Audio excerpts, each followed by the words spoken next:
آپ مجھے کو سامنے رکھیے، میں ایک انسان ہوں، مکلف ہوں اللہ کے ہاں، جواب دہ ہوں، رسپانسبل ہوں، اکاؤنٹیبل ہوں۔ کچھ چیزیں مجھ پر وارد ہوتی ہیں، کوئی مصیبت آ گئی، کوئی تکلیف آ گئی، کوئی بیماری آ گئی، کوئی نقصان ہو گیا، کچھ ہو گیا۔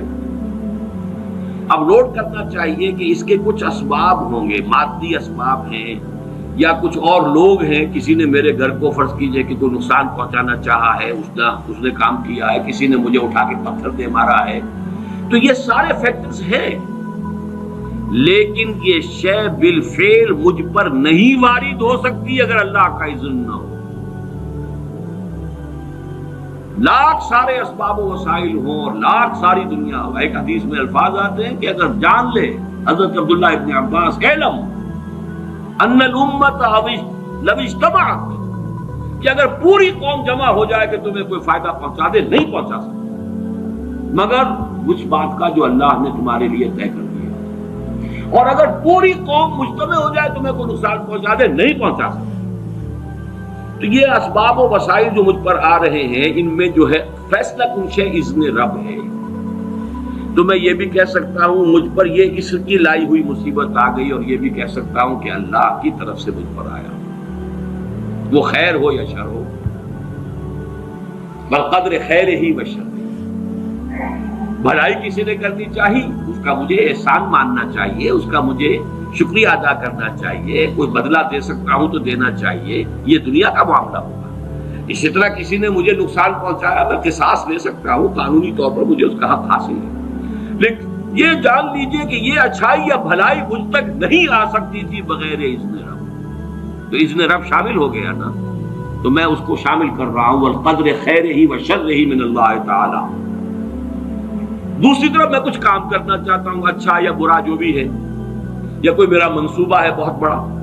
اب اس میں ایک تو میرا ارادہ ہے جو میرے اندر سے نکلا، ہزارہ عناصر ہوں گے کہ جو اس کے اندر انوالوڈ ہوں گے، بہت سے مادی وسائل اس کے لیے درکار ہوں گے،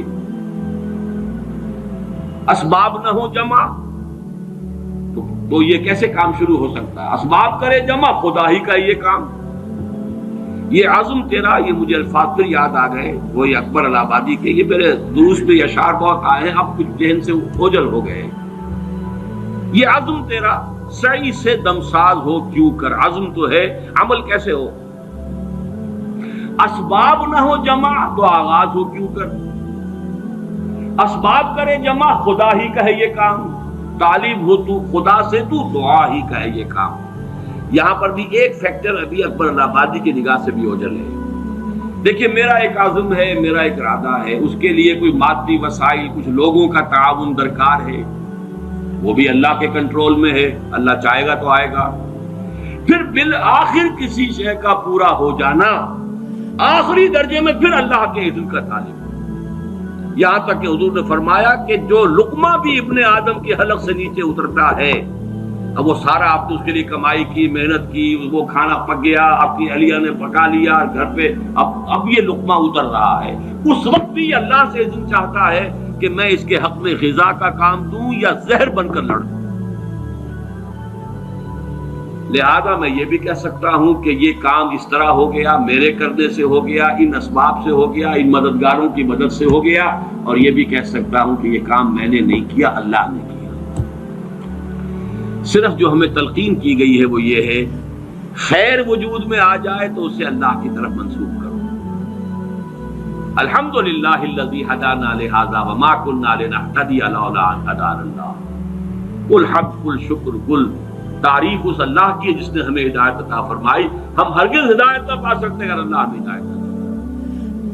غلطی ہو جائے تو اسے اپنی جانب منسوب کرو، ربنا ظلمنا انفسنا وان لم تغفر لنا وترحمنا لنکونن من الخاسرین۔ شیطنت اس کے برعکس ہے، خیر ہے تو میری، میں نے کی، اور شر ہے تو اللہ تو نے کروایا۔ فبما اغویتنی، اے اللہ تو نے جو مجھے اغوا کیا ہے، تو اب میں ثابت کر کے رہوں گا کہ یہ آدم اس اکرام و تکریم کا مستحق نہیں تھا جو تو نے اس کو عطا کر دی۔ یہ ہے شیطنت، شیطانیت، اور وہ ہے آدمیت۔ غلطی ہو، خرابی ہو، اپنی طرف منسوخ کرو، اور اگر کوئی خیر ہے اللہ